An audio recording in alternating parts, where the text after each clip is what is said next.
গাধা, সামনে যা ফ্যামিলি কার্ড, যেই ফ্যামিলি কার্ড দিয়ে তুই সারা জীবন বসে বসে ঘাস খেতে পারবি। নেতা, সত্যিই কি আমি সারা জীবন বসে বসে ঘাস খেতে পারবো? আরে গাধা, তুই শুধু না, তোর পুরো ফ্যামিলি সারা জীবন বসে বসে ঘাস খেতে পারবে এই ফ্যামিলি কার্ড দিয়ে।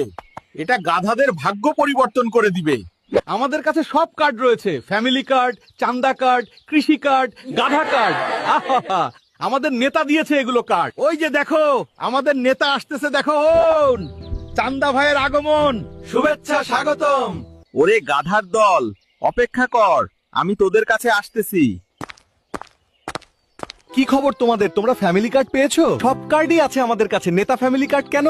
সব কার্ডই আছে আমাদের কাছে, ফ্যামিলি কার্ড, কৃষি কার্ড, চান্দা কার্ড এবং গাধা কার্ড। তাহলে এবার তোমরা নিশ্চিতে ঘাস খেতে থাকো। আমি চললাম, নির্বাচনের পরে তোমাদের সঙ্গে দেখা হবে। শোনো, গাধার দলেরা নেতা কিন্তু আমাদেরকে ফ্যামিলি কার্ড, কৃষি কার্ড, গাধা এবং চান্দা কার্ড দিতে চেয়েছে। এখন শুধু বাক্স ভর্তি ভোট দিবে তোমরা। আমরা গাধার দলেরা এখন থেকে ফ্যামিলি কার্ড দিয়ে বসে বসে ঘাস খেতে পারবো। কি মজা! নির্বাচন হয়ে গেল, কিন্তু আমাদের ফ্যামিলি কার্ডের ঘাস কোথায়? তারা যে বলল ফ্যামিলি কার্ড দিয়ে প্রত্যেক মাসে 15-20 কেজি ঘাস পাবো। কি ব্যাপার, তোমরা আর ঘাস খেতে যাও না কেন? না খেয়ে শুয়ে আছো কেন? ভাই, নির্বাচনের আগে আমাদেরকে ফ্যামিলি কার্ড দিয়েছিল নেতারা, কিন্তু এটা আর এখন কি করব? এটা আর কোনো কাজে আসতেছে না। এই ফ্যামিলি কার্ড দিয়ে আমাদেরকে আর কেউ ঘাস দিতেছে না। ওরে গাধার দল, তোরা আসলেই গাধা। এগুলো ভুয়া।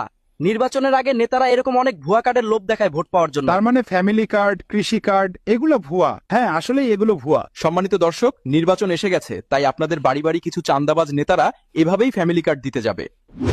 এ সকল চান্দাবাজ নেতাদের কাছ থেকে দূরে থাকুন। ভোট দিন যোগ্য ও সৎ লোককে, আর অবশ্যই গণভোটে হ্যাঁ ভোট দিবেন। তাতে দেশ ও জাতি উন্নতর দিকে অগ্রসর হবে।